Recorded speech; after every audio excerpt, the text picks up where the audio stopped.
Hello दोस्तों, आप सबका स्वागत है अनलर्न यूट्यूब चैनल पे। यहाँ हम लोग कोशिश करते हैं कि आप जो बीपीएससी प्रीलिम्स के लिए प्रिपरेशन कर रहे हैं उसमें हम लोग एज ए कैटलिस्ट का काम करें।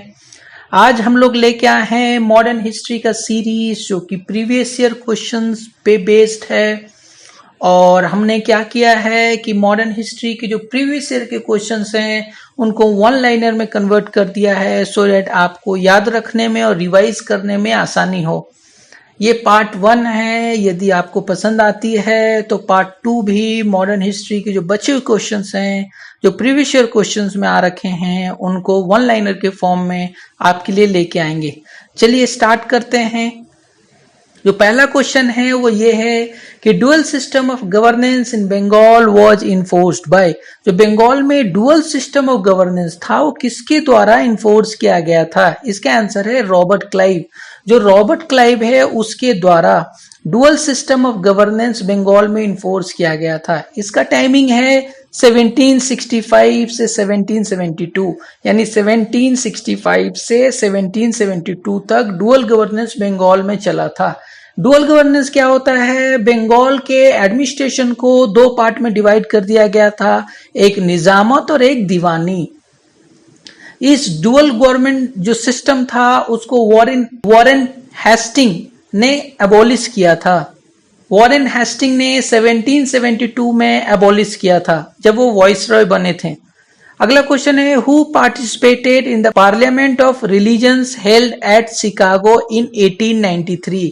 जो 1893 में शिकागो में जो पार्लियामेंट ऑफ रिलीजन्स हुआ था उसमें किसने पार्टिसिपेट लिया था इंडिया से? उसका आंसर है स्वामी विवेकानंद। स्वामी विवेकानंद ने जो 1893 में शिकागो में पार्लियामेंट ऑफ रिलीजन्स हुआ था उसमें पार्टिसिपेट किया था। अगला क्वेश्चन है हु एस्टैब्लिश स्वराज पार्टी इन 1923। 1923 में किसने स्वराज पार्टी एस्टैब्लिश किया? इसका आंसर है C R Das and Motilal Nehru. C R Das and Motilal Nehru ने स्वराज पार्टी एस्टैब्लिश किया 1923 में। अगला क्वेश्चन है who wrote Nil Darpan that displayed the plight of peasants.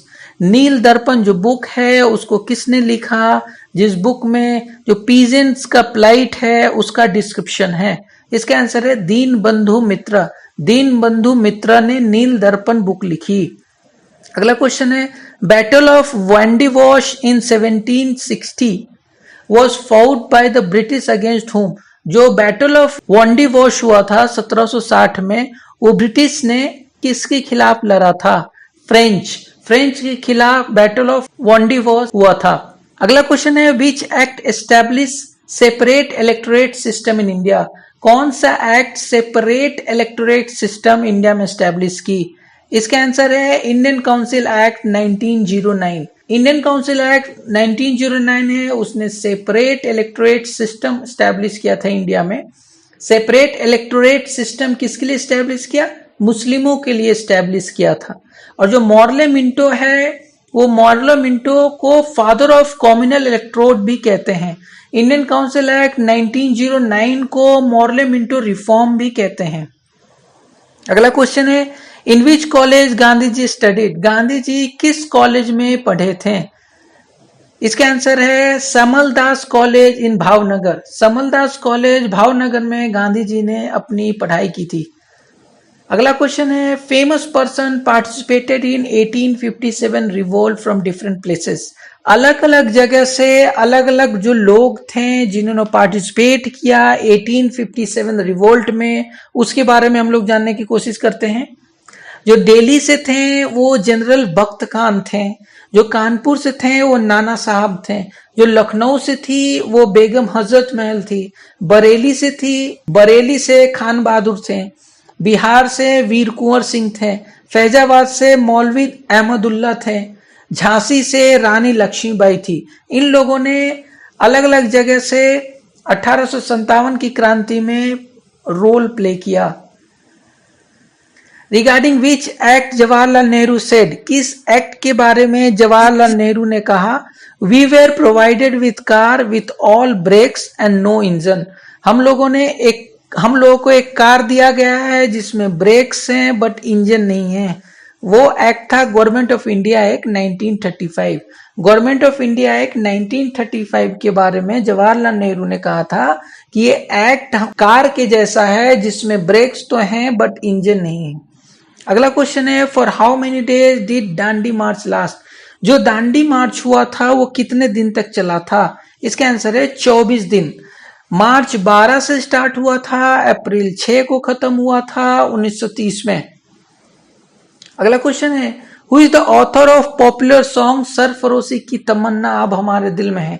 जो पॉपुलर सॉन्ग है सरफरोशी की तमन्ना अब हमारे दिल में है, इसके ऑथर कौन थे? तो इसके ऑथर थे बिस्मिल अजीमाबादी, जो कि पटना के थे, और ये गाना 1921 में लिखा गया था और गाया गया था, और इस गाने को फेमस किया था राम प्रसाद बिस्मिल ने। अगला क्वेश्चन है, which movement started as reaction to partition of Bengal? जो बंगाल का पार्टीशन हुआ था उसके रिएक्शन में कौन सा मूवमेंट स्टार्ट हुआ था? बंगाल के पार्टीशन के रिएक्शन में स्वदेशी मूवमेंट 1905 में स्टार्ट हुआ था। Who as an advocate appeared for the INA trials for Delhi in 1945-46? कौन एज ए एडवोकेट अपीयर हुए थे जो INA ट्रायल्स हो रही थी दिल्ली में उसके लिए? तो इसका आंसर है बुल्ला भाई देसाई। बुल्ला भाई देसाई INA ट्रायल जो कि दिल्ली में चल रही थी 1945-46 में चीफ एडवोकेट बन के अपीयर हुए थे। Where did madam Cama unfurled India tricolour flag of freedom? जो मैडम कामा थी वो सबसे पहले कहां पे इंडिया का तिरंगा लहराया था? स्टटगार्ट जर्मनी 1907 में। अगला क्वेश्चन है, CR दास को देश बंधु कहते हैं। विनोबा भावे जो थे वो पहले इंडिविजुअल सत्याग्रही थे। अगला क्वेश्चन है, which day was declared as Purna Swaraj day bye INC? कौन सा डे को डिक्लेयर किया गया पूर्ण Swaraj day by Indian national Congress? उसका आंसर है 26 जनवरी 1930। 26 जनवरी 1930 को इंडियन नेशनल कांग्रेस ने पूर्ण स्वराज डे घोषित किया। Who used Hooghly as the base for piracy in Bay of Bengal? कौन हुगली को एज अ बेस यूज कर रहा था पायरेसी के लिए? इसका आंसर है Portuguese. Portuguese were using Hooghly as a base for piracy in Bay of Bengal. Under whose leadership was suppression of thugs achieved? जो ठग्स का सप्रेशन था वो किसके लीडरशिप में अचीव किया गया?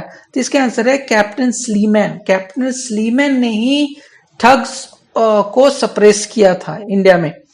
The viceroy who followed aggressive policy toward Afghanistan was? वो कौन सा वाइसरॉय थे जिन्होंने अफगानिस्तान के अगेंस्ट एग्रेसिव पॉलिसी फॉलो किया था? लॉर्ड लिटन। लॉर्ड लिटन ने अफगानिस्तान के अगेंस्ट एग्रेसिव पॉलिसी अपनाया था। In 1930 from where Gandhi ji started the civil disobedience movement?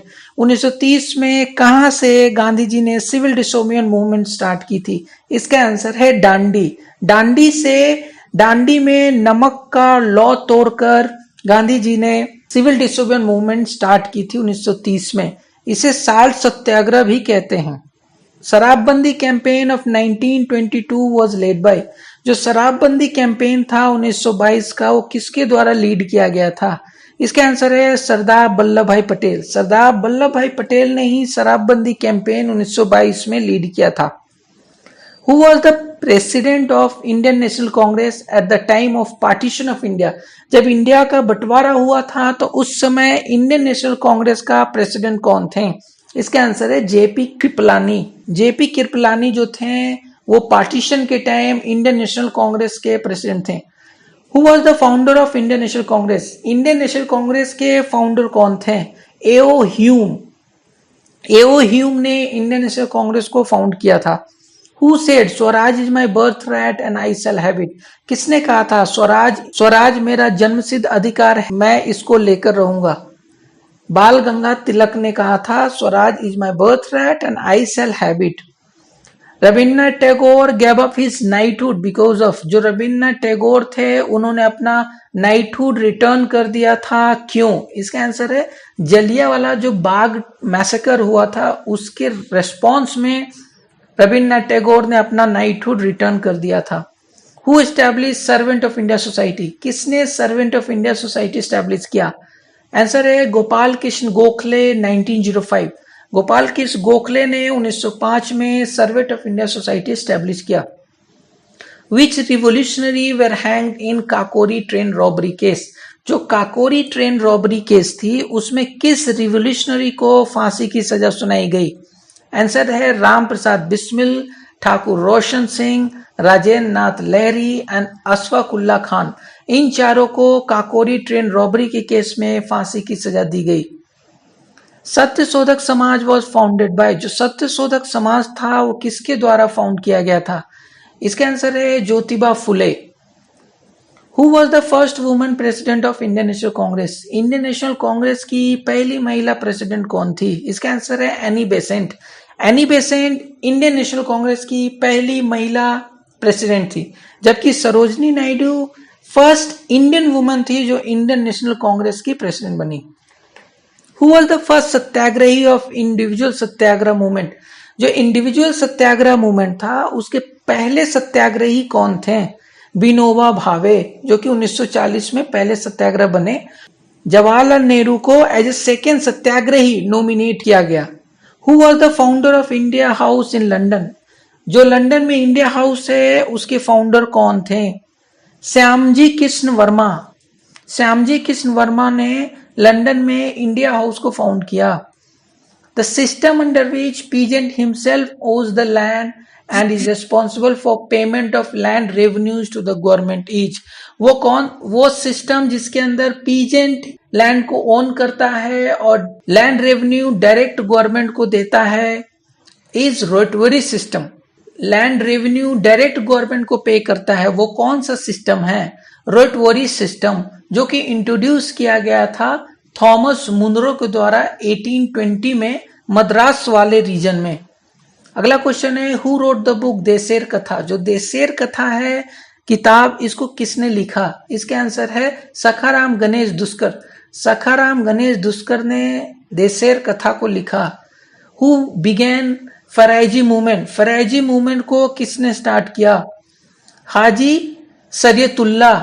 जो हाजी शरीयतुल्लाह थे उसी ने फराइजी मूवमेंट को स्टार्ट किया। ये एक रिलीजियस रिफॉर्म मूवमेंट था 19th सेंचुरी में for Bengali Muslim. Bengali Muslim के लिए ये रिफॉर्म मूवमेंट था। Reason for making sepoys of the East India Company rebellious? जो ईस्ट इंडिया कंपनी के सिपोइज थे वो रिबेलियस क्यों हो गए थे 1857 में? उसका आंसर है efforts of officer of company to spread Christianity. जो कंपनी के ऑफिसर थे वो क्रिश्चियनिटी को स्प्रेड करने की कोशिश कर रहे थे, ऐसा सिपोइज को लगा। जो सिपोइज की भत्ता थी वो रोक दिया गया था और सिपोइज को फॉरेन ट्रेवल करने के लिए बोला जाता था लड़ाई करने के लिए। यही सब कारणों से जो सिपोइज थे ईस्ट इंडिया कंपनी में वो रिबेलियस हो गए थे। About Bahadur Shah Zafar, it was said that his empire extended from. जो बहादुर शाह जफर थे लास्ट मुगल एम्पायर, उनके बारे में ऐसा कहा जाता है कि जो उनका एम्पायर था एक्सटेंडेड फ्रॉम, उनका एम्पायर एक्सटेंडेड था कहां से कहां तक? तो इसका आंसर है दिल्ली टू पालम। दिल्ली टू पालम में ही उनका एम्पायर एक्सटेंडेड है, ऐसा कहा जाता था। The immediate cause of Deccan riot of 1875 was. जो डेक्कन राइट 1875 में हुआ था उसका इमीडिएट काउज क्या था? इसका आंसर है highest interest rate charge by mahajans. जो महाजन्स थे जो इंटरेस्ट रेट चार्ज करते थे वो बहुत ज्यादा था, इसी कारण से डेक्कन राइट्स हुआ था। Who among the following didn't rebel against the British east India Company's control over them? दिए गए ऑप्शंस में से कौन थे जो ब्रिटिश ईस्ट इंडिया कंपनी के कंट्रोल के अगेंस्ट रिवोल्ट नहीं किए थे? पहला ऑप्शन है Raja Vizianagaram, B Nizam of Hyderabad, C poligar of Tamil Nadu and D Dewan Velu Thampi of Travancore. तो इसका आंसर है बी। निजाम ऑफ हैदराबाद ने कभी रिवोल्ट नहीं किया था ब्रिटिश ईस्ट इंडिया कंपनी के against.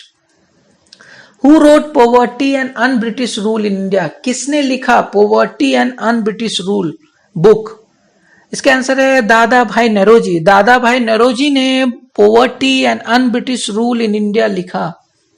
The indigo rebellion was about. जो इंडिगो रिबेलियन था वो किसके बारे में था?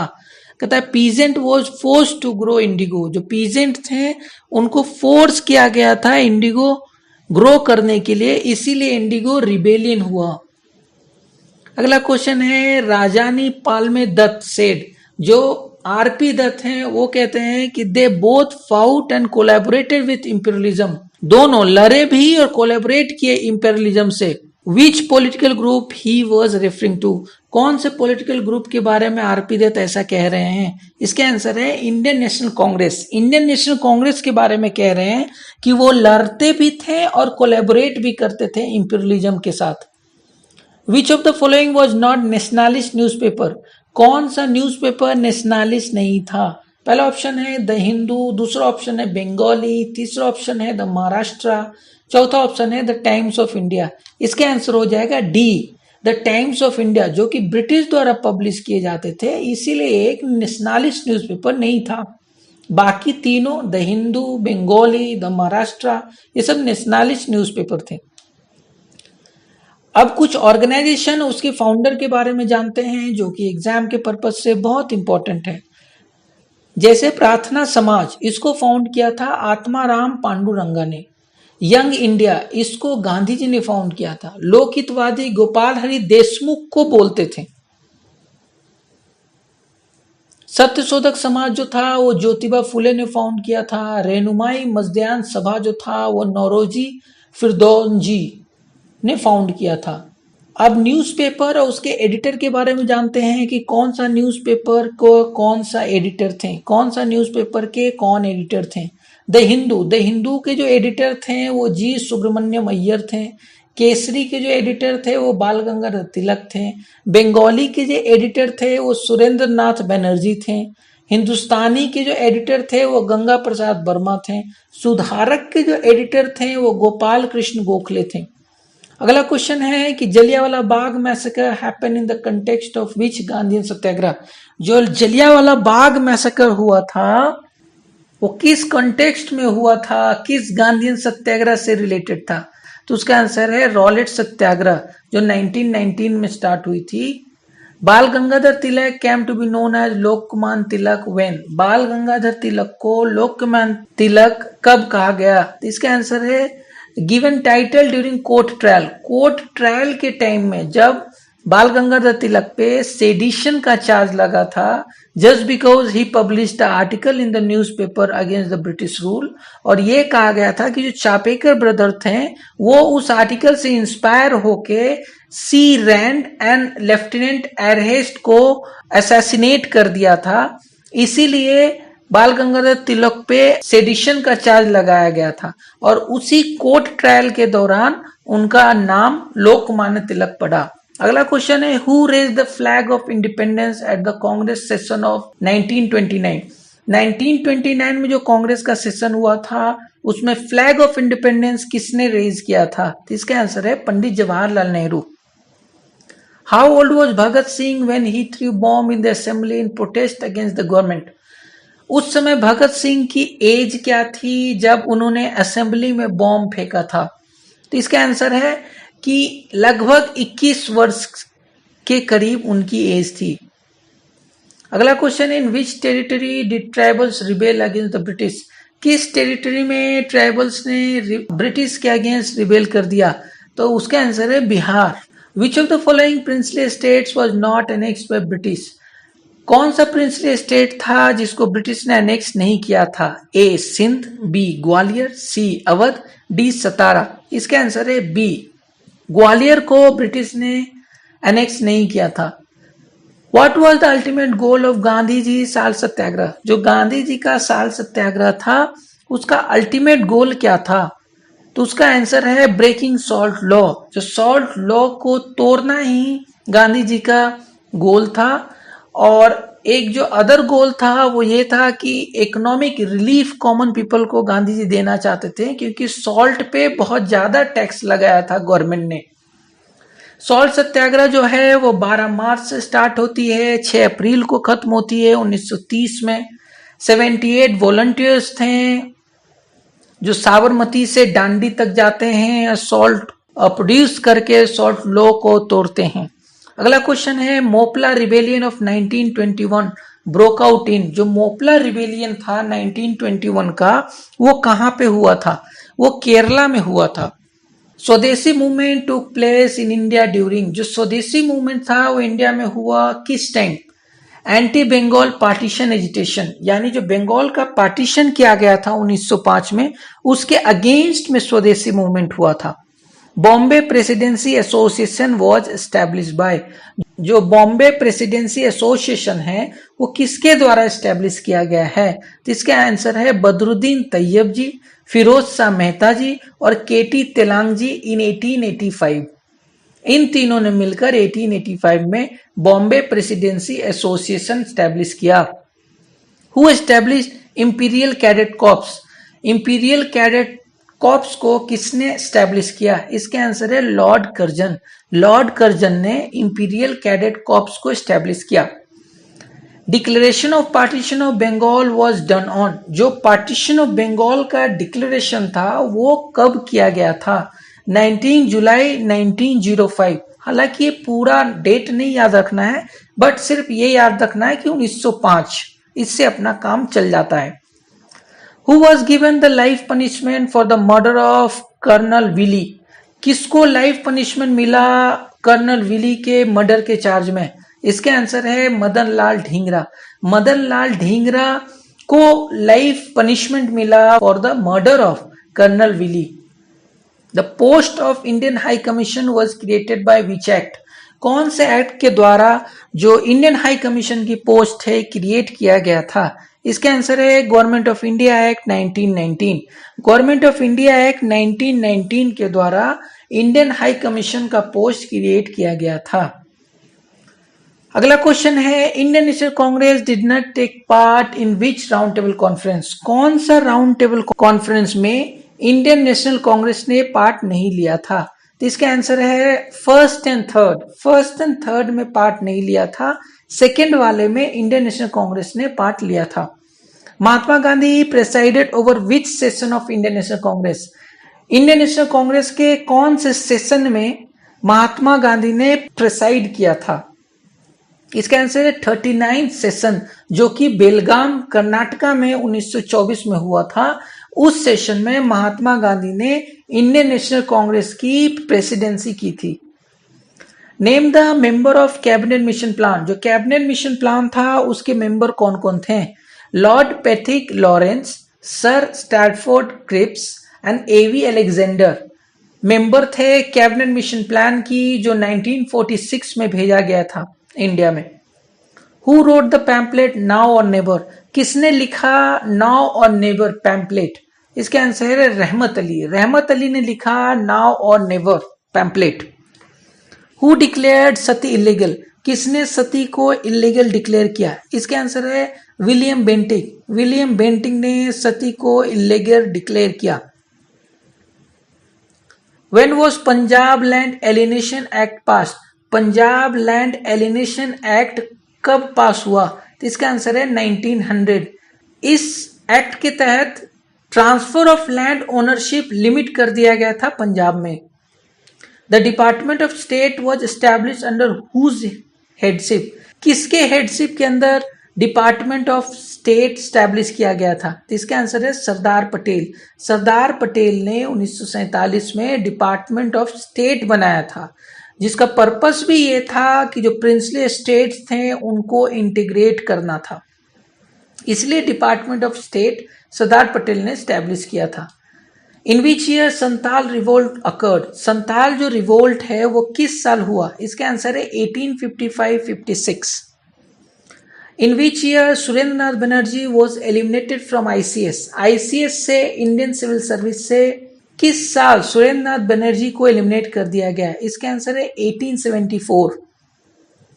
Who is known as father of diarchy, father of diarchy किसे कहा जाता है? Sir Lionel Curtis. Sir Lionel Curtis को फादर ऑफ डायरेक्की कहा जाता है। अगला क्वेश्चन है अखिल भारतीय किसान कांग्रेस वॉज फाउंडेड इन, जो अखिल भारतीय किसान कांग्रेस था वो फाउंड किया गया था कब? 1936, 1936 में अखिल भारतीय किसान कांग्रेस फाउंड किया गया था। Under which viceroy title Rai Bahadur and Khan Bahadur began to confer to India, किस वायसरॉय के टाइम में title Rai Bahadur and Khan Bahadur India में मिलने लगा? तो इसका आंसर है Lord Hardinge two, 1911।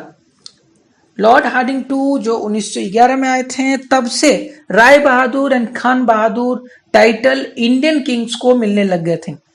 The Muslims, if contented and satisfied, would become the greatest bulwark of British power in India. Who wrote this? ऐसा किसने लिखा कि जो मुस्लिम हैं अगर उनको संतुष्ट किया जाए तो वो ग्रेटेस्ट बुलवॉक होंगे ब्रिटिश पावर का इंडिया में। W. हंटर ने ऐसा लिखा। In my belief, Congress is tottering to its fall, and one of my greatest ambition while in the India is to assist to its peaceful demise. ऐसा किसने लिखा? ये Lord Curzon ने लिखा था। लॉर्ड कर्जन ने लिखा था कि Congress is tottering to its fall and one of my greatest ambition while in India is to assist to its peaceful demise. Who was elected first president of all India Kisan Sabha इन 1936? कौन सबसे पहले president elect किए गए all India Kisan सभा के 1936 में? इसका answer है Swami Sahajanand Saraswati. Sir Michael O'Dwyer was shot dead on 13 March 1914 London by. जो सर माइकल ओडायर थे उनको गोली मारा गया 1940 में लंदन में। किसके द्वारा? उधम सिंह। उधम सिंह ने माइकल ओडायर को लंदन में जाके 1940 में गोली मारी थी जलियांवाला बाग मैसेकर के कारण। Who was the Prime Minister of England when Montagu-Chelmsford Act was passed in 1919? जो Montagu-Chelmsford Act थी जो कि 1919 में पास हुई थी, उस समय इंग्लैंड में प्राइम मिनिस्टर कौन थे? लॉर्ड जॉर्ज प्राइम मिनिस्टर थे जब Montagu-Chelmsford Act 1919 पास हुआ था। Who became the champion of socialism and wanted to overthrow of British rule? Princely state, landlordism, capitalism इन 1933। कौन चैंपियन ऑफ सोशलिज्म थे जो ब्रिटिश रूल को ओवरथ्रो करना चाहते थे, प्रिंसली स्टेट को खत्म करना चाहते थे, लैंडलॉर्डिज्म को खत्म करना चाहते थे और कैपिटलिज्म को खत्म करना चाहते थे? जवाहरलाल नेहरू। इसी के साथ हमारा पार्ट 1 खत्म होता है मॉडर्न इंडिया का। हम लोग पार्ट 2 जल्द ही लाएंगे। प्लीज अपना फीडबैक कमेंट में दें और इस वीडियो को लाइक करें, शेयर करें और हमारे चैनल को सब्सक्राइब करें। Thank you for watching it.